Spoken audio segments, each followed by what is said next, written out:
Hi everyone, welcome back to my channel. I'm Hiba and I'm a fourth year medical student at the University of Manchester. This video is going to be a very interesting and hopefully a very useful one. In this video, I'm going to be discussing when the best times are to have a baby during the pathway of a UK medical career. This is a video I've been wanting to make ever since I started my channel. There isn't a video that I've found that's like it. I found a few similar videos, but they were for kind of American medical careers. So hopefully this is going to be really useful. If you like this video, then please do press that like button and also subscribe to my channel as well.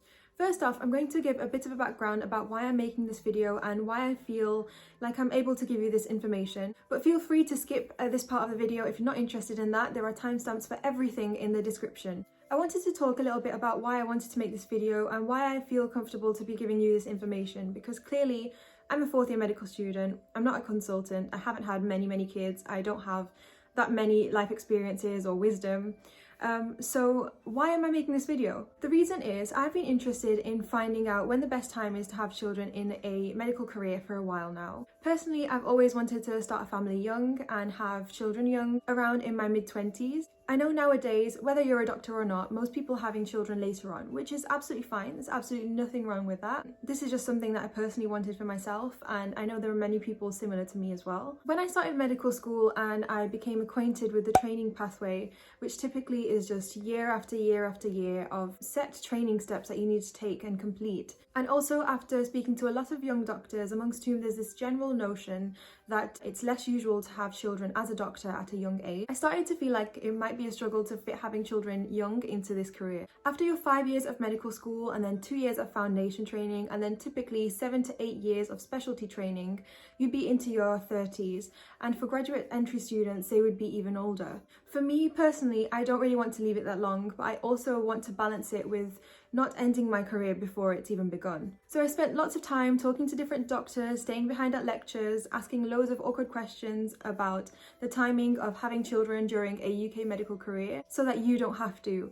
You can just watch this video. By researching and having these discussions, to me, some stages of this career have become highlighted where you could take some natural gaps to have children. However, before I go into those, I do want to say that as medical students and doctors, as much as we like to be calculated and very strategic about our lives, life doesn't always work that way, and it's not always going to be possible for you to time things exactly. So in the first part of this video, I'm going to be talking about when the possible times are for you to have a baby at medical school that would cause the least disturbance to your studies. I personally don't want to have children at medical school. I think it's a bit too early for me, but I know some people do, and there's this kind of idea that having a child at medical school is a foolish idea.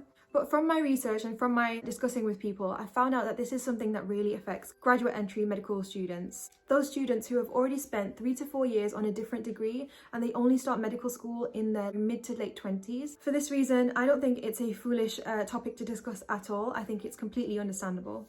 So from what I've gathered, between 3rd and 4th year of medical school is a popular time to take a year out for a baby. This is because between these years, around 50% of medical students will actually leave the course for a year to intercalate. So this means 50% of the students are going to be leaving the course for a year anyway.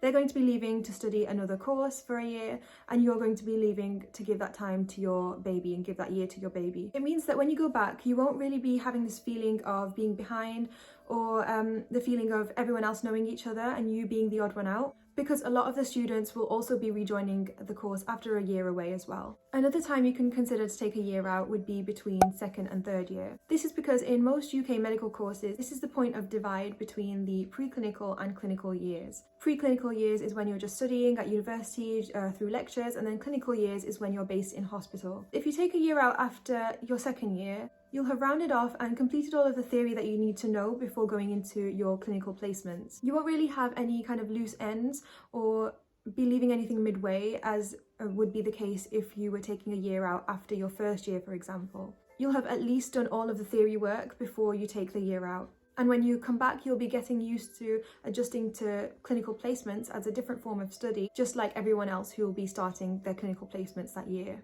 Do keep in mind though that this isn't a point where medical students usually take a year out, so your peers will be progressing whilst you take a year out. unlike between 3rd and 4th year where a lot of people will take a year out to intercalate. If you do decide to do this, then please make sure to let your university aware of your plans, let them know and discuss with your university support team. It's really important that everything is in place for you to rejoin. Through my research, I know that some universities will actually discourage this, and in some instances people haven't been able to rejoin, so please make sure you have this conversation with your university beforehand. So just going into some pros and cons for having a baby at medical school. Firstly, medical school is a lot more flexible than a job as a doctor. For example, if you have some sort of emergency, it would be a lot easier for you to turn to your fellow medical students and your supervisor and let them know that you need to go. Usually, as a medical student on a ward, the doctors don't really care that much if you're there or not.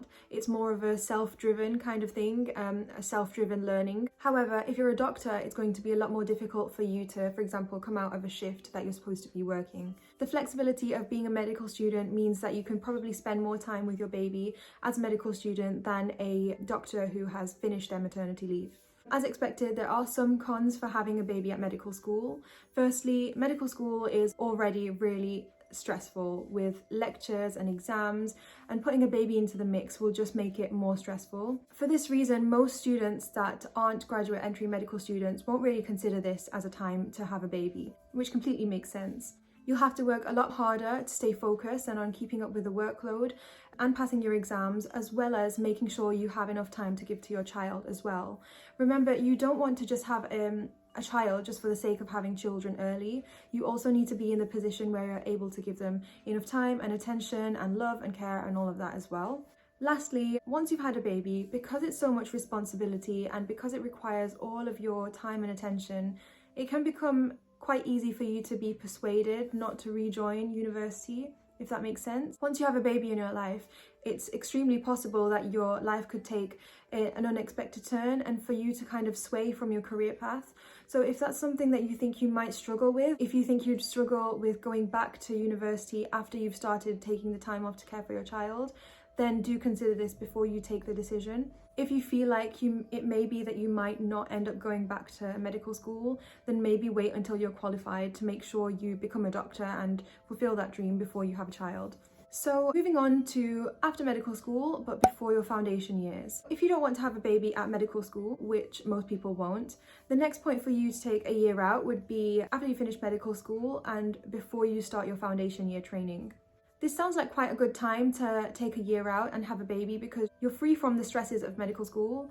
You finished all of that, that's over and done with. Also, you may want to have the baby before you start a new job instead of getting in the new job first and then ending up with, having a baby in the middle. From my research, I think at this point, some people may want to wait another year. This is because if you do your foundation year training for a year, you'll be eligible for maternity pay. You need to have at least 12 months of continuous service for the NHS and also be working up until the 11th week before the due date for you to be eligible for maternity pay, which is why I think because of the financial aspect, you may want to wait another year longer. But of course, if this isn't something that you need and finance isn't an issue for you, then you could definitely consider this year as the year for you to have your baby. So some pros to having your baby before your FY1 year but after medical school is that junior doctor years are intense and you wouldn't have to deal with a newborn during your foundation training if you take a year out at this point. The con of having your baby at this point would be that you wouldn't receive maternity pay.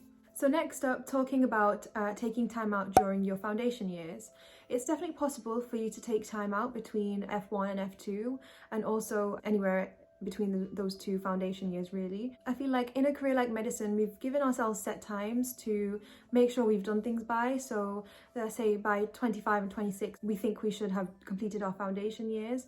But it is important to realise that these targets we've given ourselves are just self-imposed concepts, and in the grand scheme of things, a year or two out won't really make any difference. If you complete your foundation years a year or two after your friends have, it's not really going to make much of a difference in the grand scheme of things. If you've completed at least F1, you'll be eligible for maternity pay. There are quite a few cons that came up in my discussions about having a baby during your foundation years though. Firstly, the lack of a stable workplace during your training. During your foundation years, you're obviously moving to many different hospitals, sometimes even different cities, and moving houses each time or having really long commutes can become really tiring. And with a baby as well, it can become extremely difficult, especially if you're on your own. Secondly, the out of hours shifts, so the night shifts that you have to do and the weekends that you have to do. I'm not really sure exactly how many you have to do as a foundation doctor, but I know that when you have to do them, they're compulsory. You can't just go through your foundation years without doing any nights or any weekends. With this kind of routine, it can get really difficult for you to establish a stable routine for yourself and for your baby. Also, if you don't have a partner or if you're not going to be asking for help from your parents, it can be really difficult for you to arrange childcare for night shifts and for weekends. If you know you're going to be depending on your partner or your parents with the baby, it wouldn't be ideal to plan one if you know you're going to be constantly moving through different cities. Also, you usually won't have a secure training job to go back to, and you'll have to be trying to tackle applications whilst you're on maternity leave. As a foundation doctor, you're going to be paid less than if you were to wait a couple of years so that you're further down the line in your training. So that may or may not be a con for you, depending on your financial situation. Also, it's not always possible for you to plan things perfectly, so if you end up having to leave mid-rotation, you may have to repeat entire rotations when you get back to work, which can put people off. So during your foundation years, you are a newly qualified doctor, you have a lot of responsibility and a lot of new opportunities that you didn't have as a medical student. So many people take this opportunity to do things, impressive things, to enhance their CVs for their specialty training applications. So with a baby, it may become more difficult for you to apply for the more competitive specialty training programs than if you didn't have to spend all that time caring for your child rather than taking part in all of these opportunities. So moving on to talking about specialty training, when speaking to different doctors and medical students about their opinions on when to have a baby during your career, most of them will lean towards you waiting until you have secured a specialty training job. Even though more and more doctors are having children younger, I feel like this is still the point where most doctors will have their first child. Of course, there are many pros to waiting this long. Firstly, compared to foundation doctors who have to work full-time, it will be a lot easier for you to arrange part-time work, even though this will increase the length of time it will take for you to complete your training. But obviously it's not a race, and it's going to be really beneficial for you to be able to work less than full-time. This means that you'll be able to give your baby the maximum amount of time that you'd ideally want to, whilst also being able to work at the same time.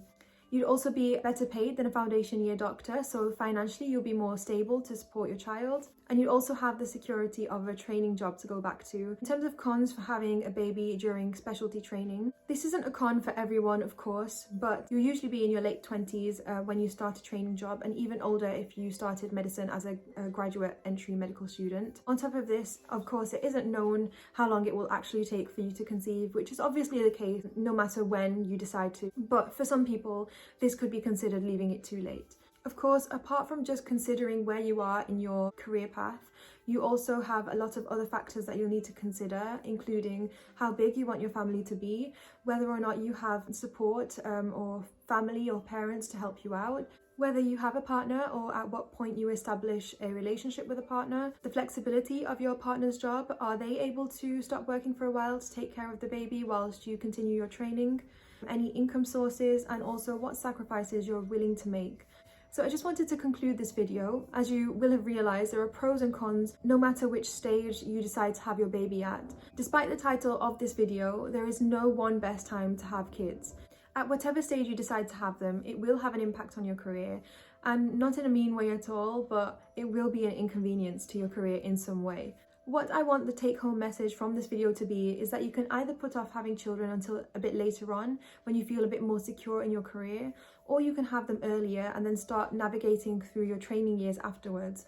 But either way, 10 years down the line, both of these people will probably be in roughly the same position career-wise. They'll just have taken different routes there. Either way, 15 to 20 years down the line, both of these doctors will be consultants, and the couple of years out won't have made much of an impact in the grand scheme of things. The only real difference would be in the ages of their children. I know it seems at the time like a huge decision, and the couple of years out feel like you're going to be incredibly behind, but that's actually not the case. It's just down to your personal preference when you want to take this time out. Although in theory, there are some points in this career pathway where it would be more straightforward to have a baby, the best time to actually have a child is when it suits you and when it suits your partner, and when you have the most psychological and physical resources to take care of your newborn, when you're both most happy and comfortable. If, like me, you want to have children early, there are always options. It's doable. It's all about managing your time wisely, and establishing a work-life balance early on will set you up for life. Don't be afraid to not dedicate your entire life to medicine. I don't think you should put the rest of your life on hold for it. But equally, don't feel pressured to have children if you don't feel like you're ready at this point in your career or at this point in your life. In the same way that setting standards for when you should have completed a certain aspect of your training by is a self-imposed concept, so is the concept of you having to have completed your family by a certain age. If it doesn't feel right for you, then it's probably not the right time.